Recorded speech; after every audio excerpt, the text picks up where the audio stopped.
With the rush to this net zero, one of the things, of course, want to push us down the route of is banning all combustion engines. They want everyone on electric. I think that is a fallacy. I don't believe that is the long-term final answer to our means of getting around. If they do want to go electric, of course, we have the big problem of the charging infrastructure within this country. It isn't sufficient enough to support what they want to do. I've seen queues all over the place myself at public charging stations, but there's one other small issue which may have not been considered.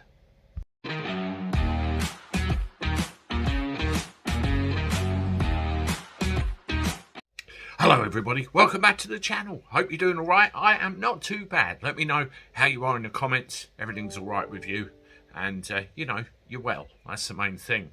Well, let's go have a look at electric cars, shall we? More specifically, the charging infrastructure in this country. I mean, let's face it, it's crap. You know, there just isn't enough around. I mean, I've seen several recorded occurrences, should we say, of people with electric cars that swear by them, take them on a long journey, and I mean several hundred miles, and get very frustrated that there's hardly anywhere to charge the damn things. Now, is this poor planning on the owner's part, or is this just that the infrastructure's not in place? You tell me. So naturally, government, councils, local authorities are going to rush to get these bloody things out everywhere, aren't they? I've seen, as a local taxi operator, several surveys sent to me asking me questions about this very subject, and boy do I give them an answer. Every now and again you get a situation where they'll put a charging point in somewhere and it's not suitable, or the siting of it just is no good for the local environment. I'll give you an example. Just down the road from me, about a mile and a half, well, that way really, from where I'm sitting, there's a row of terrace houses. And with terrace houses, mostly they have no garden, literally straight out onto the street. What if the owner or the occupier of that has an electric car and they have a charging point installed? That cable's going to come out of the door and across the pathway, thereby presenting a hazard.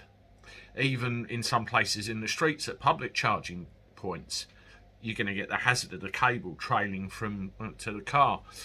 So it begs the question, whose fault is it?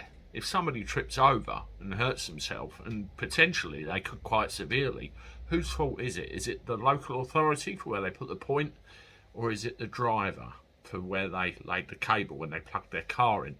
It's an interesting argument.